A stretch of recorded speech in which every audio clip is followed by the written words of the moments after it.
Hi guys. So I'm in London and I found Wild and Woolly Yarn Shop. It is amazing. I am acting like a kid in a candy shop. I mean, who wouldn't? And I fully confess right now that the busting your balls knitting from stash, I'm just not gonna. It's called I'm on travel knitting clause, because let me tell you, I'm going to be buying a sweater's worth of one yarn and potentially a sweater's worth of another yarn. And I met this lovely woman. Her name is Bronte, and I took a photo with her, and she has got me hooked on Odzetta's knitting pattern. So I'm going to buy the yarn for the Lakes pattern, the Lakes sweater pattern, and probably another one. And so I'm going to pan around the shop so you guys can see how cute this place is. All right, so let me see if I can figure out turning my camera around. Okay, I can't, so I'm going to stop recording and then start recording again. So here we are in the shop, and as you walk in, your eyes are just like you don't know where to look first. Here is Manchelopis, which I am taking home, okay? And also probably a Wild and Woolly project bag. I mean, I think this is a heavy duty canvas. Look at that. Oh, feels amazing. And here are some local yarns. All of the yarns that they carry in the shop are from Europe. And there's their needle selection. Bronte, may I get you in? There's Bronte. Hi. So Bronte, how long have you been working for Wild and Woolly? 2 years now I've been here. Wonderful. All right, so first question, are you a sock knitter? Sometimes. Sometimes. I think I like to knit them in the winter when it's cold and I want to wear them. Fair point. Yeah. Okay, so are you a toe up or cuff down sock? Definitely cuff down. Really? Yeah. Okay. All right. And what is your favorite thing to knit? Are you a garment knitter? Oh yeah, sweaters. Really? Yeah. And tell me about the sweater you're wearing right now. This is the Lakes pullover by Ozetta. Yeah, I modified it to add stripes. I love the stripes. I wanted something in this grey with a navy blue stripe. I had like quite a vivid picture of what I wanted it to look like. It's lovely. And what yarn did you use? It's in the Ravelry, I think they call it Original, the thicker one. And then the navy blue is Delana Rustica, which comes from Spain. Wonderful. And to your right, you were telling me about this yarn over here. So could you tell me a little bit more? Sure, yeah. This is our like wall of East London hand dyers. And we've got Wool Kitchen. She's based in Walthamstow. We have look at that. Oh my gosh, you guys. Silk. Okay. We also have Travel Knitter. They are based in London Fields, which is just down the road. Oh, you guys. This looks like a sunset. Look at that. With the yellows and the purples. Wow. And then we have Travel Knitter, which is also from East London. She's very clever the way she dyes her colours. She dyes the yarn and lets it dry and then dyes it again. It's like she over dyes. Wow. And that's how she creates these like amazing rich colours. Yeah. Well, I can tell you now that there's quite a bit that's going home with me. And it's this yarn here, Robinson, that I think I'm going to be knitting the lake's pullover in. And over here is, look at this, you guys. This is Manchelopis blue, but look at it. There's purple and gray and pink. Yep, this is coming home with me. Hello. Today's episode of An Expat Knits comes to you from Dursley, United Kingdom. Dursley is located in the Cotswolds. We originally came here to visit one of my husband's friends and colleagues. However, as work in the military goes, something came up, and therefore he wasn't able to meet with us. Despite that, we have had a wonderful time. So today, we are leaving from our bed and breakfast and heading back to England. So before we left this area, I thought I would film. I am sitting in a window seat looking out on just green hills and quaint buildings, and it's quiet. I love it. I have sat in this window seat for the last couple days and journaled and painted, done my watercolors, and done a lot of knitting. Speaking of knitting, while being here in the UK, I have had the opportunity of filming at one shop and then taking photos in another. Yesterday, we went to Bath, and there was a really quaint yarn shop called Wool, period.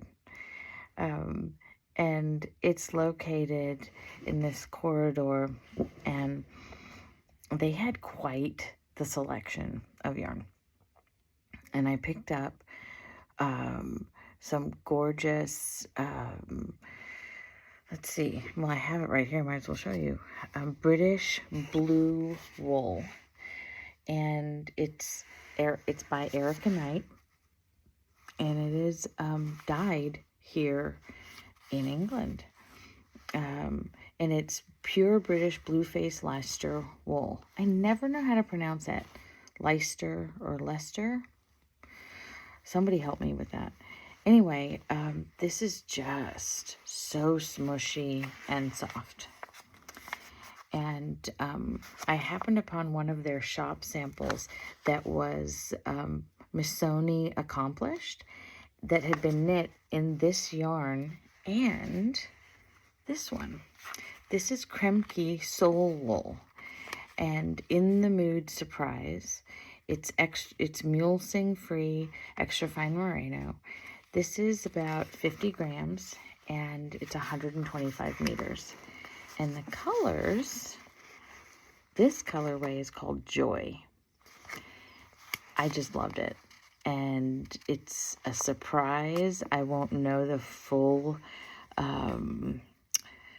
repeats until I work with it, but this yarn just screamed happiness to me, and so true to its name, Joy, I had to pick it up. So this is going to be a sweater, and I'm undecided if it's going to be a Missoni Accomplished like I saw in the shop, or if it's going to be the Easy V sweater. I'm leaning towards the Easy V. I think I have enough here to do it, but we'll see. I also picked up some little minis. This dye lot is called Charlie, and it's a deli sock mini, and it's, look at this, it says dye bath. So it was dyed in Bath. And look at all those colors. I think this is going to be a, I got two of this colorway. It's going to be some fingerless mitts for myself. Just, yummy. The yarn shop was tucked away inside this corridor. Bath, I think I had envisioned it being smaller than it was. And there were a lot of people yesterday. I shouldn't be surprised, I guess, because it's a Saturday and the weather was actually pretty good. It was a little overcast. There was some rain, but mostly it was just a little chilly and windy sporadically. It wasn't bad. I was fine. I wish I had brought more of my hand knits with me. I don't know why I didn't. I think probably, now that I'm reflecting on that, probably because I envisioned it being warmer. I should have looked, but it is what it is. Now, I did wear this. Then I will put the information about this cowl in the show notes because right off the top of my head, I can't remember. Now, I knit this back in 2019. I do know that. I picked up the yarn in Phoenix, Arizona, when the family went to see the Seahawks play the Arizona Cardinals. And, of course, being me, had to find a local yarn shop, did, and got the yarn for this and knit it on the way home. Back to Bath. We had the best conversation. We found this yarn at the yarn shop. I asked them, where would you recommend a good place to get a cup of coffee? And yes, I know that we're in England, and yes, tea is a big thing here. However, my husband loves coffee. So I wanted us to find a coffee shop, and we did. And we met this delightful young couple and spent like 2.5 hours just drinking coffee. My husband smoked a cigar and shared a cigar, gave a cigar to the young man, and we just sat there and talked and shared, and it was the best conversation. We were talking about my knitting and the work that they do and their travels and our travels. It was just, I love that. I love meeting people and talking to them and getting to know their stories and stuff like that. It's really funny. So typically when non-knitters see me knitting and then, interact with whatever it is I'm making, the next question is, oh my gosh, the stuff you make is so incredible. Have you thought about selling it on Etsy? And they're genuinely surprised when I say no. I think it's because, it's a compliment. For sure, it's a compliment. However, that goes to show that they don't really understand the market, right? Because, and then when I explained it to them, I said, the yarn is not cheap. And then even if I were able to sell it, I can't really compensate myself for my time. And then they were very understanding about that. But I thought it was sweet that they were just like, oh my goodness, you should sell your stuff on Etsy. Thank you, but no, I think I'll pass. Speaking of knitting though, I'm going to pause the video and grab my knitting because I'm sitting here going, something's missing. Well, it's my knitting. Pause. I'm back. My yarn was all the way across the other side of the room. And so I thought, I'll just pause the video and go get it. So what did I go grab? It's my Halu by Caitlin Hunter, Boylan Knitworks. I am so excited. It's super fast knit. And yes, I know that it's cropped. It looks really cropped. However, I believe it's going to grow at least an inch or so in length when it's blocked. Anyway, this is what I was knitting. I'm on Sleeve Island, and when they were sweet enough to suggest that I put my yarn or my knitted items on Etsy. So I guess I should talk about what I'm knitting, right? Like I said, this is the Halu, Halu sweater, and I've really been attracted to V-necks lately. The idea for this was I wanted something kind of relaxed and boxy. I envisioned, just hitting my waist, long sleeves, and being cozy without being overheated. Because I'm thinking of using this now in the springtime, transitioning into summer. The yarn is by Anzula. Now this is like way digging into my stash. I bought this yarn right after my dad died. So my father was ill and lived in Rockford, Illinois with my mom before she died. And I went back in 2018 to see him before he passed away. And there used to be a yarn shop there called Knit One Purl Two. Connie and Kay owned it and ran it. And there, during 2018 in the fall, I don't know if y'all remember, but the beekeeper cardigan, it was a cardigan, was, I don't know, trending, I guess is the word, right? So I had bought the yarn, and I had bought Anzula Cricket, which is a DK weight yarn, and had started knitting it.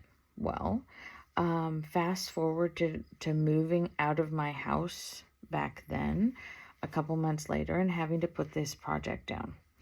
Didn't pick it back up again, and for a good year and a half. So say, COVID time, basically.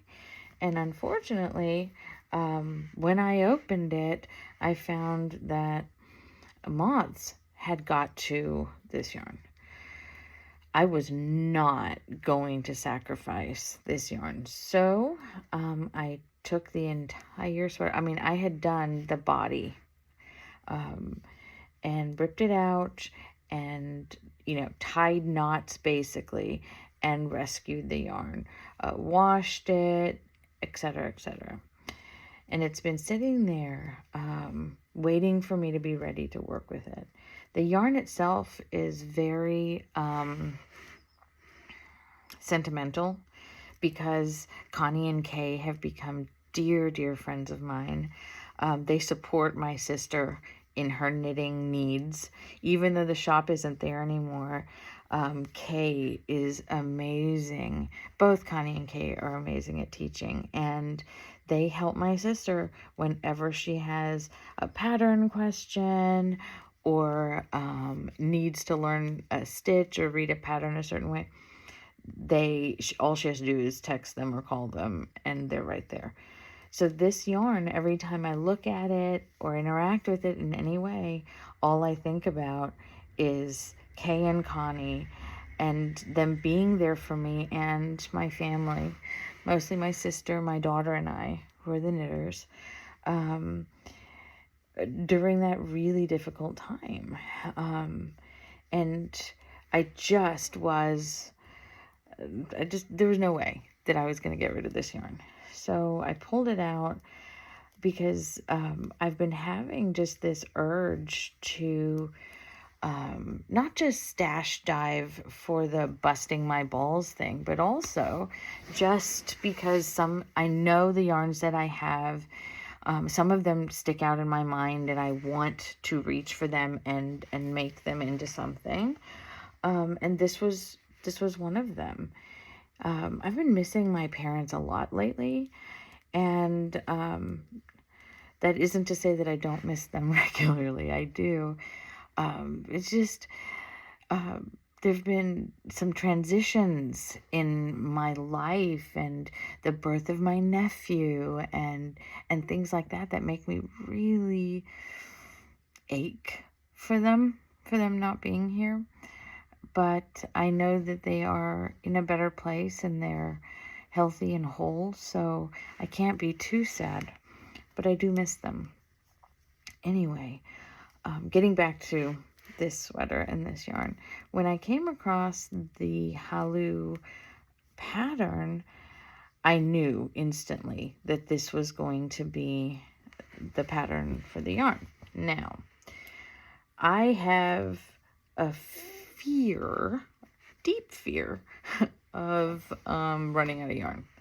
So when I realized that the yarn had been eaten and I had lost some parts, I didn't know how much yardage, I went online and started on Ravelry actually and looked for Cricket in the colorway Toffee.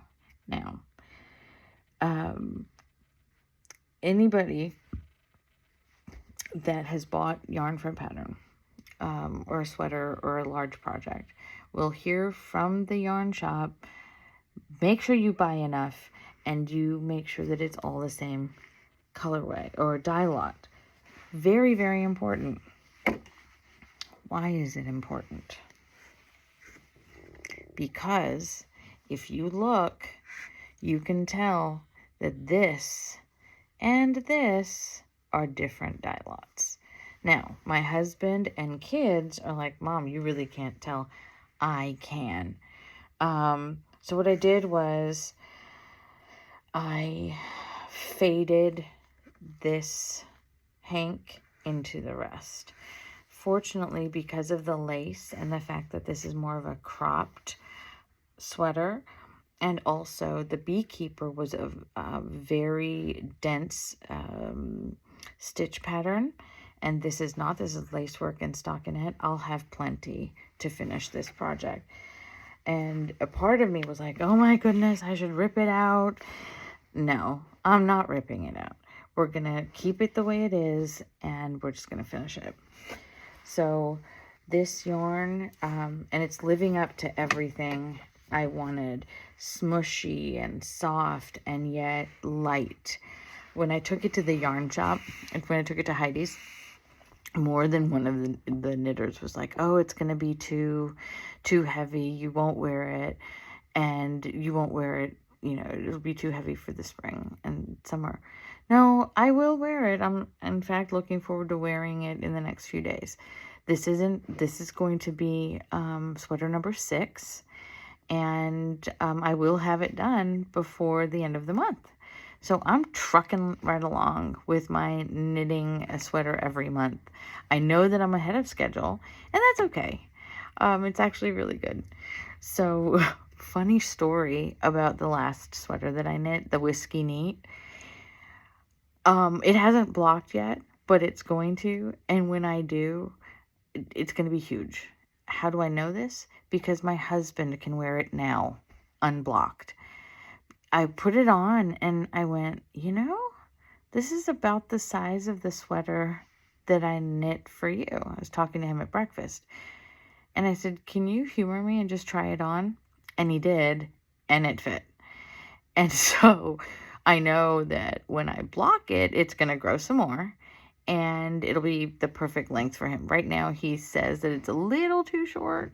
But I think once it's blocked, it'll be fine. So does that, I still technically knit that sweater in a month. However, it's not for me. So I guess I'm going to have to do another one. Oh, woe is me. Really, though, is it woe? Not really. Okay. My spaghetti again, you guys. So finish working on this sweater. Plenty of car knitting because Cotswolds is about 2 hours from London. And it's driving on the other side of the road. And I opted not to drive at all. And so that means I just get to knit the whole time. And my husband gets to have the adventure of driving on the wrong side of the road. Now, I can't say wrong side because this is the right side to them.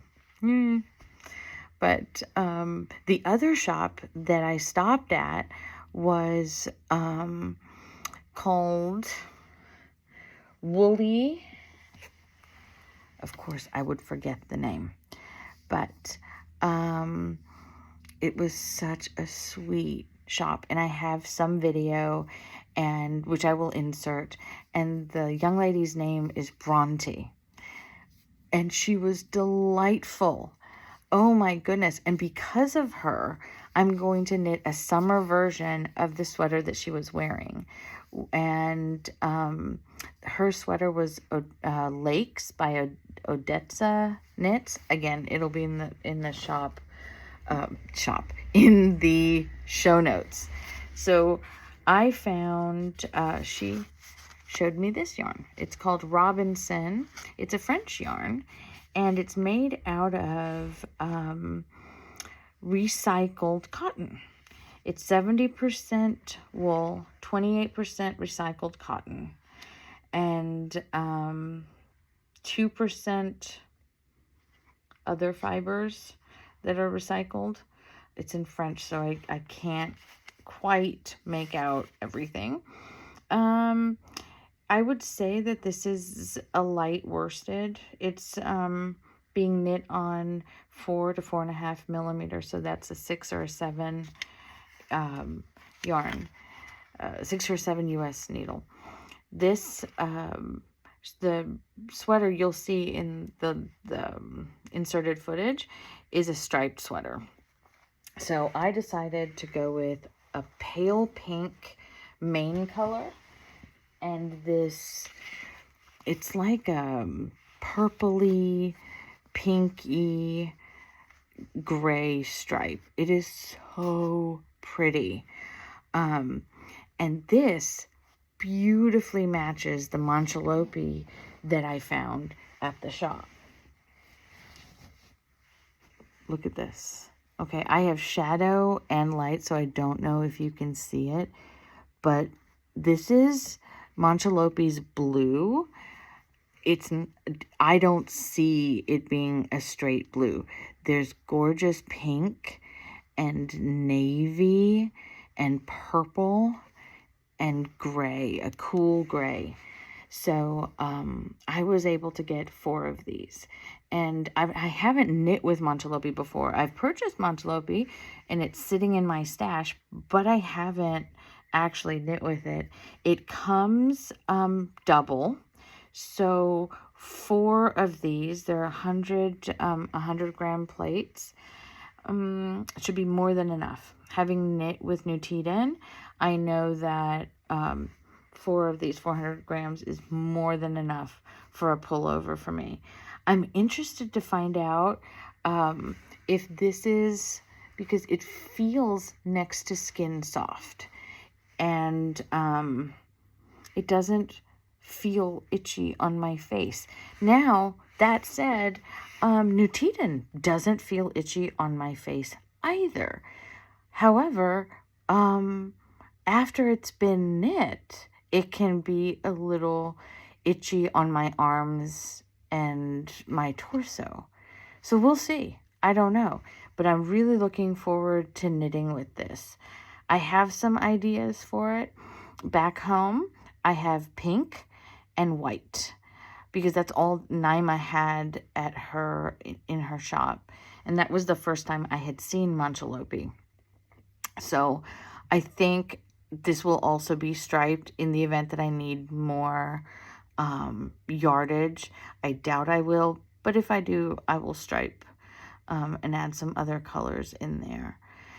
Speaking of stripes, I was looking at patterns yesterday on Ravelry, and I was looking up the Missoni Accomplished, and that is such a fantastic sweater. Super versatile, it looks like, because the number of people that have taken that recipe and just adapted it for themselves, and the color variation and the size of the stripes. It's a free download, so it's a free pattern, so I highly recommend going and taking a peek at it. But that really got the wheels turning for me in regards to adapting colors and not just colors, but like putting stripes in. I adapt almost every single pattern that I've knit. I can honestly tell you, aside from those that I test knit, I adapt something. Test knitting, I always stick absolutely to the pattern, simply because that's the whole point of test knitting. But when it's something else, like the Haku that I'm knitting right now, I've adapted it. I made the sleeves bigger because I don't like tightness right here. And I made, but then when I started decreasing for the sleeves, I have decreased at a faster rate, because this is the lesson that I learned with my frost flowers, is I left the sleeve way too big. So I'm almost ready to do the next set of decreases per the pattern, and then the lace, and then I'll be finishing this sleeve. So the name of the shop, that's what I have to find. 1 second. Here it is. It is Wild and Woolly. Bronte works at Wild and Woolly, and this yarn is what I bought at Wild and Woolly, and this is the Oh Wow Amsterdam handmade project bag that my husband picked out for me, because it was so bright, and all of the bags are unique to Wild and Woolly. Apparently, this maker, Oh Wow Bags, can be found in Germany and at other yarn shops. However, the bags that are at each yarn shop are specific to that shop. So you won't find this pattern or these colors at like Naima's shop in Hamburg. I can't remember if I saw any of these bags at Naima's shop, but if she does have them, they'll be on her website. So that's it. That's all I've got for this episode of An Expat Knits. You'll notice on this episode that I am working on my cover art, and then figuring out graphics and things like that. I will say that I would love it if you would subscribe. I would love it if you would share my episodes. Initially, when I first started this, I said, if it's just my kids that watch it, it'll be fine, which is still kind of true. But I think I would really like it to grow my channel. And I definitely think that once I hit, hopefully, crossing my fingers, hopefully hit 1,000 subscribers, I'll, be able to monetize it. I'm not looking to get rich on my YouTube video. That's not it. But what I would like is the whole interaction thing. So please, if you're enjoying these videos, hit subscribe. And let me know in the comments. I'd love to interact with you. I'm sorry that there was a 2-week gap between the last episode and this one. My allergies got so bad. I was sick, and so I couldn't record. Y'all would not have enjoyed my voice.